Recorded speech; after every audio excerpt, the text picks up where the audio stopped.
Today I want to look at the new design for cost that has been added to the Classic and Premium version of Solid Edge 2019.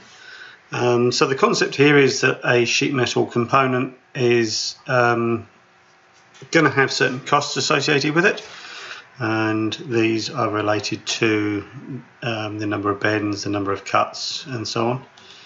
So they've added this estimation tool, and over time you will build up a knowledge of how much it costs to build, add bends, add cuts, and so on for different materials.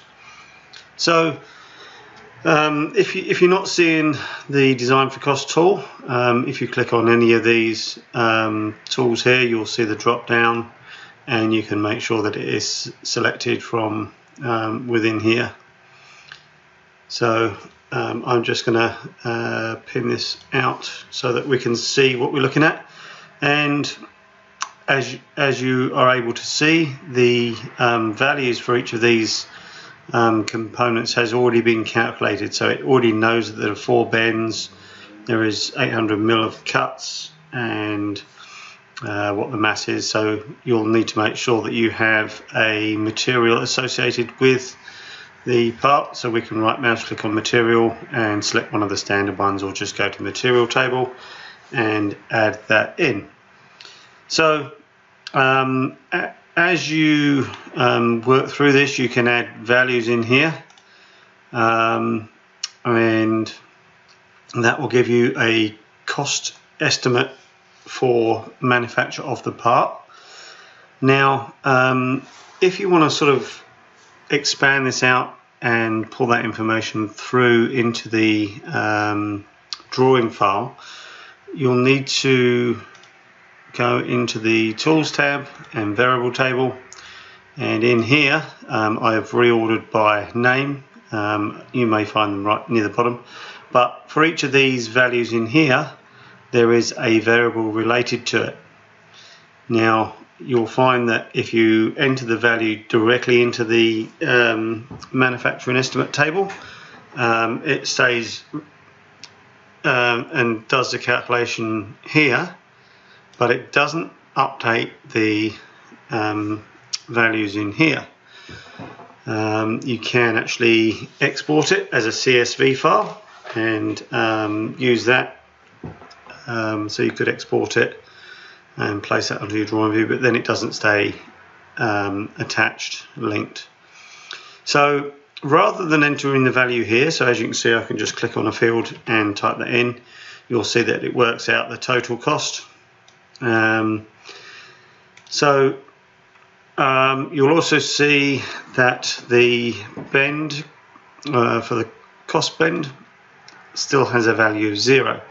So if we now add our value in here and hit enter, you'll see that now we have our message that this is not within sync of the model. So if we do an update, analyze, you'll see that now the cost formula is coming from that variable table value.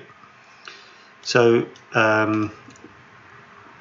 you can also see that the field is grayed out, and that way you know that it is being driven by the variable table. And this is the same for most of the things. So we can just go through and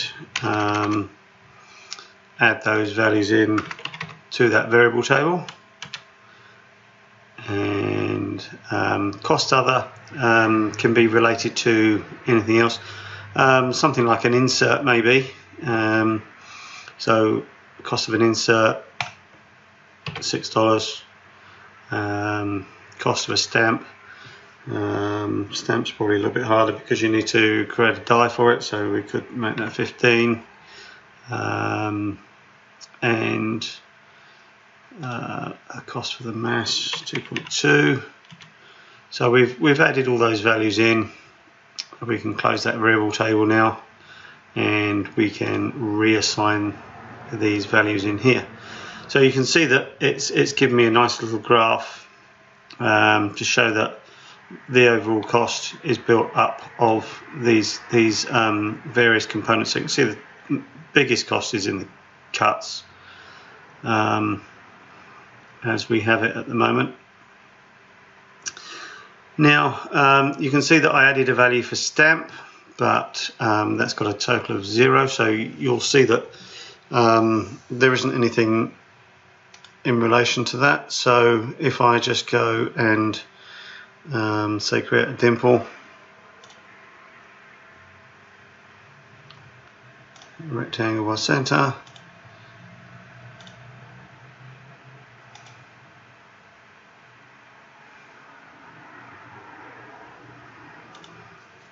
and just add that in there, you'll now see that the model is out of sync with the calculation again. So we've got the flags coming in, and we can just redo that analyze, and you'll see that it now has one stamp and the graph has changed. So if we save this model, as I said before, by using the variable table, we've got that link through to the properties. So if I now go and do a drawing of active model, just on a standard draft file,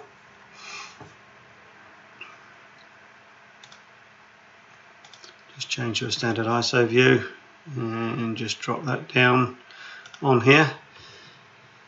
So if I now do a parts list, actually I will do a call out first, just because I'm not 100% sure of these values.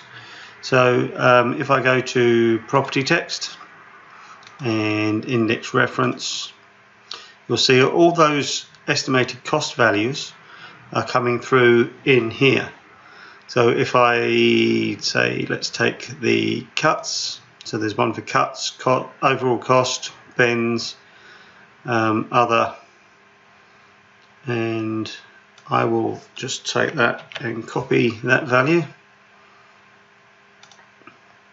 and cancel out of that.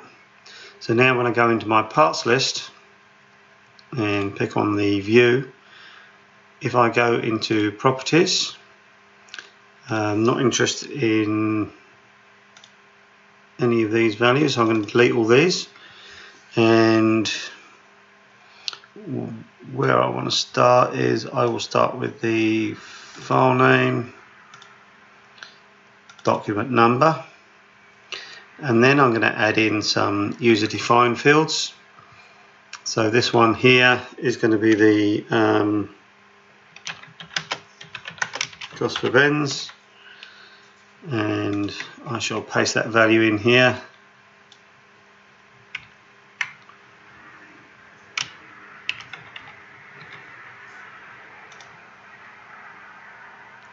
And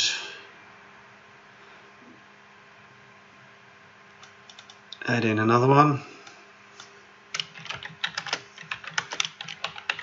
cost for cuts, that one's okay, and a final one,